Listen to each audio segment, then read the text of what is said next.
Two videos ago, we saw these three MP15 DCs drag this 14-car transfer down from the interchange yard. This transfer is usually just a mine run of anything in the interchange yard that doesn't belong there. So everything gets thrown onto the transfer in any order, and it has to be switched out here.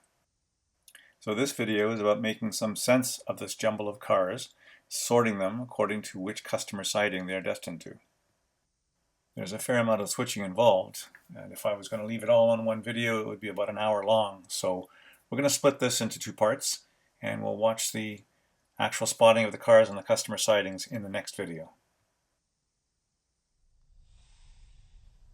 I've been getting a fair number of questions about how I operate the layout and what kind of switch lists I use. So here's an example of the switch list for the lower industrial yard.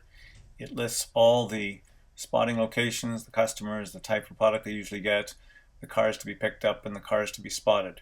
So today we're looking at everything in the far right-hand column, which are just the cars to be placed that came in on the transfer.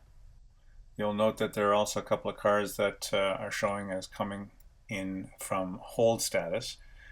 Those cars were already in the yard before the transfer arrived and were spotted by the previous crew on the last shift. There are actually two assignments that work out of this yard.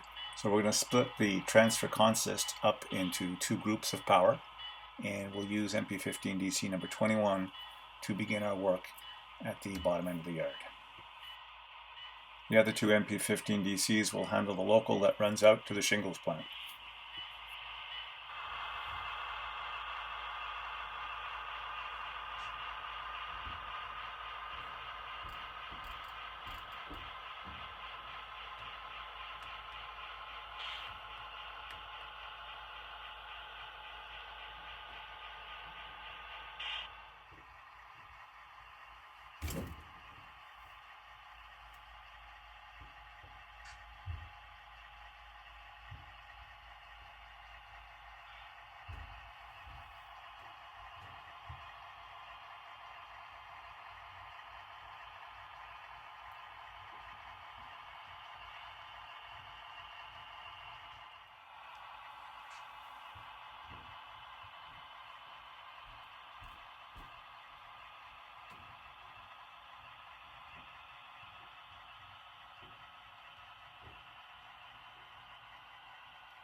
Our switching lead is admittedly rather short at this end of the yard, but it's still better than switching across two roadways, blowing horns and ringing bells if you switch out by the yard tower at the other end of the yard.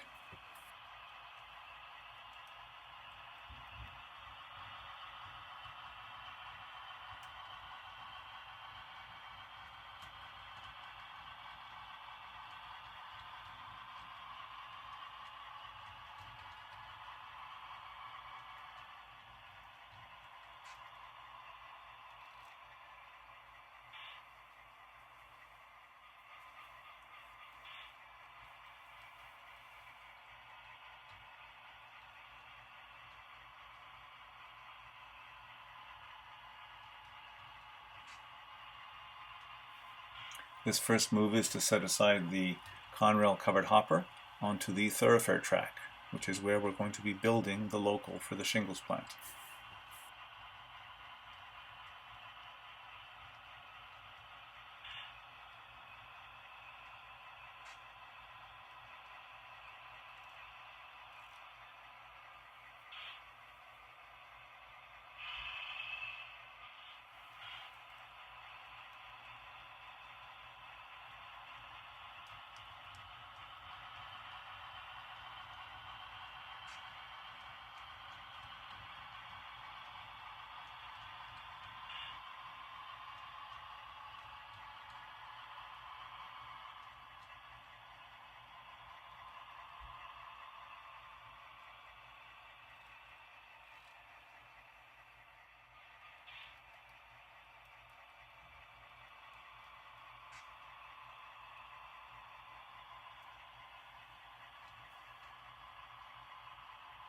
The two CP boxcars are headed to the paper plant just across the way. We're going to be building a cut of cars for that customer on track 2.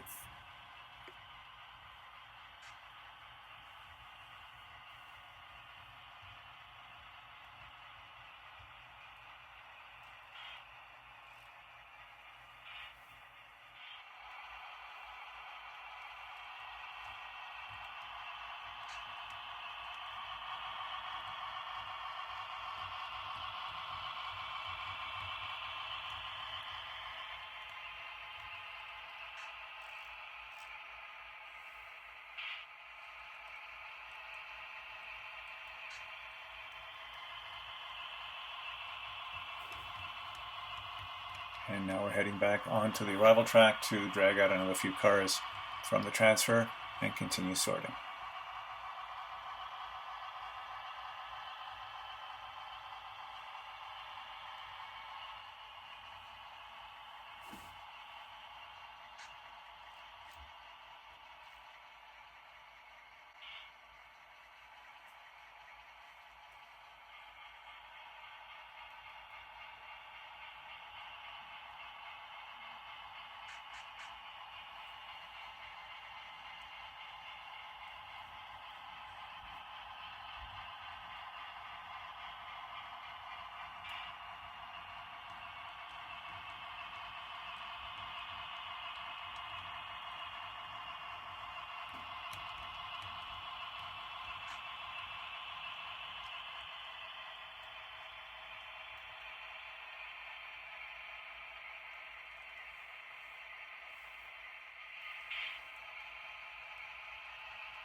We've pulled the pin behind the CN boxcar because that car and the rail boxcar ahead of it are also destined to the paper plant. So we're just going to shove those on top of the two CP boxcars sitting on track 2.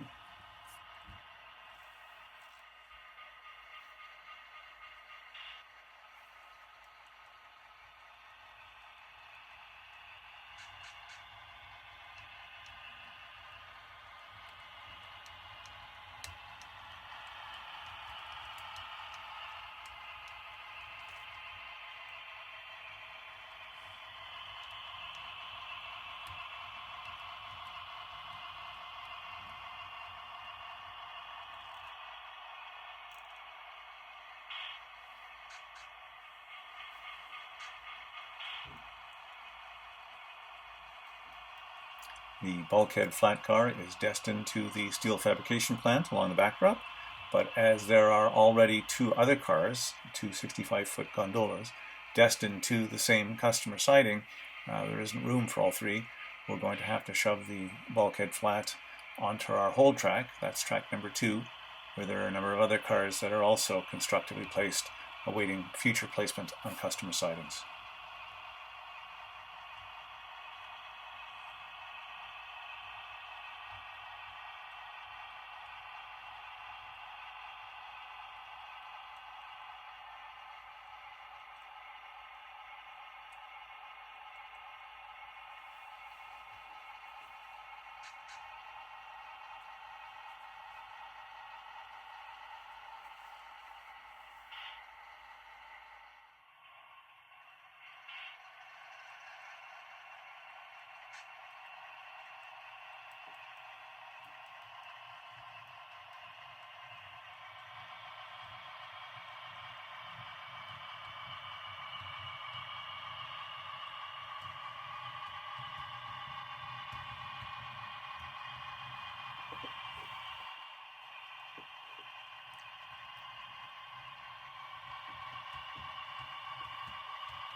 The next cut of cars includes a second hopper car for the shingles plant, one of the 2 gondolas for the steel fabricators, and a railbox car for the furniture plant at the other end of the yard.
We're just going to place the gondola here on track number 1 for convenience, as we still have to fish out the second gondola deeper in the cut on the arrival track.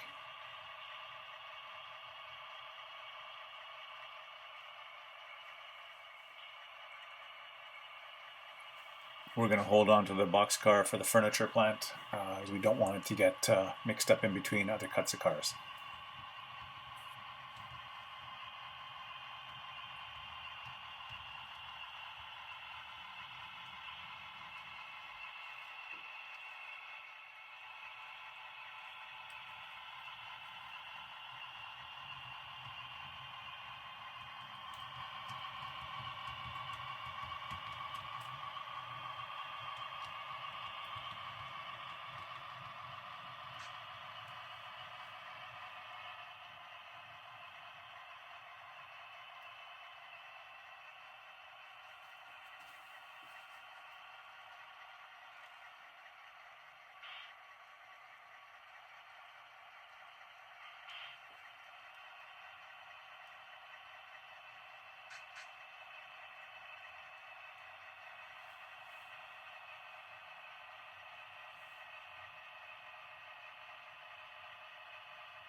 The Bayline boxcar is also destined in the shingles plant, so we're going to place it on top of the 2 Conrail covered hoppers. We'll use the caboose that came in on the transfer to run the local out to the plant.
The clay slurry tank car is also destined to the paper plant, but we can't put it on top of the boxcars on track 2 because the gondola is now in the way.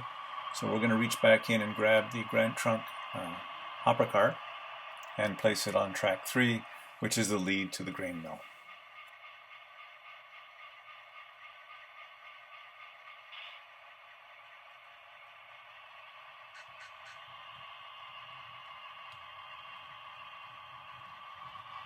Looks like we have a break apart here. Good thing we are switching with air as the 2 cars come to a stop on their own.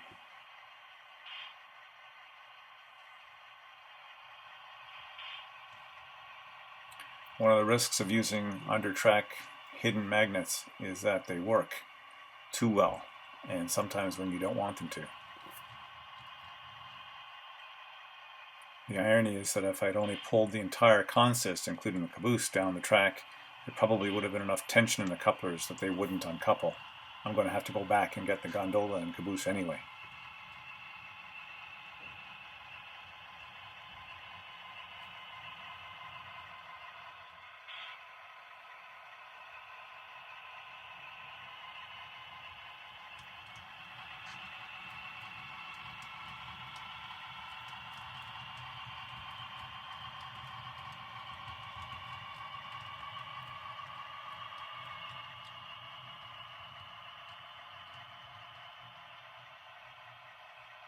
We're going to leave all 3 cars here on track number 3 for now and go back to the arrival track and pick up the rest of the cars.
Now that we've cleared the last few cars off the arrival track, we can shove the caboose onto the thoroughfare track, which completes the consist for the local job that's going to run out to the shingles plant.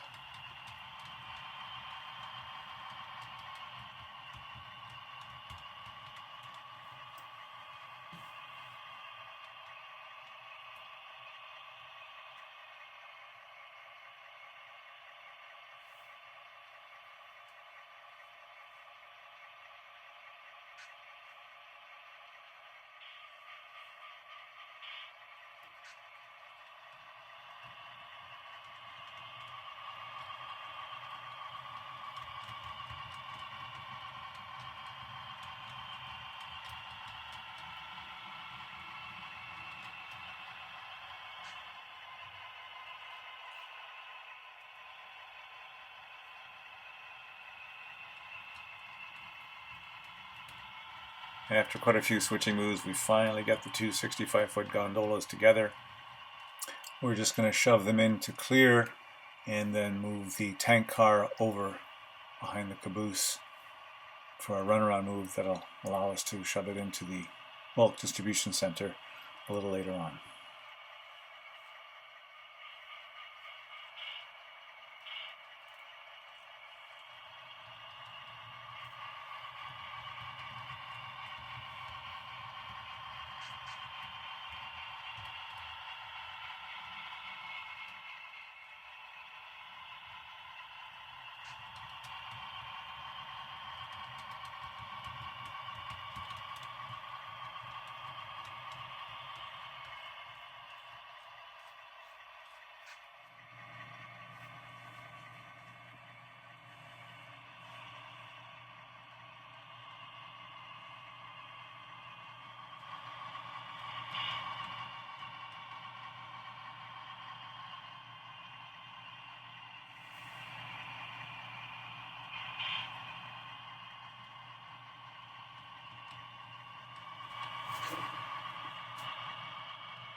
Now we're going to take the clay slurry tank car as well as the box car for the furniture factory and place them between the paper box cars and the two gondolas. You'll see why shortly.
The grain mill and the steel fabrication plant are both located on the same lead, except their turnouts are facing in opposite directions.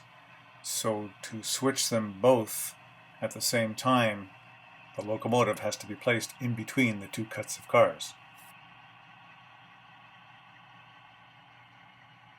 The Grant trunk grain car is in the right position on the leading end of the locomotive, but we have to get the two gondolas somehow to be on the trailing end of the movement.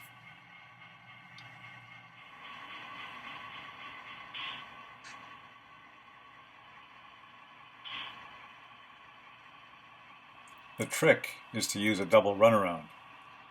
That means running around to track number 1 and shoving the entire cut through to the lead such that the two gondolas are clear of all the turnouts. The gondolas are then set off on the lead and the rest of the cut is pulled back onto track 1. The locomotive and grain car then run around again through track number 3 to couple up to the gondolas that are now clear of the turnouts. Let's watch and see how this unfolds.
And that's how the double runaround is made. Now we're all set. All of our cars are sorted and ready to be placed on customer sidings, but we're going to have to wait till the next video to see how that's done. To the 3 viewers who stayed through and watched this entire video, thank you very much for your patience. See you next time.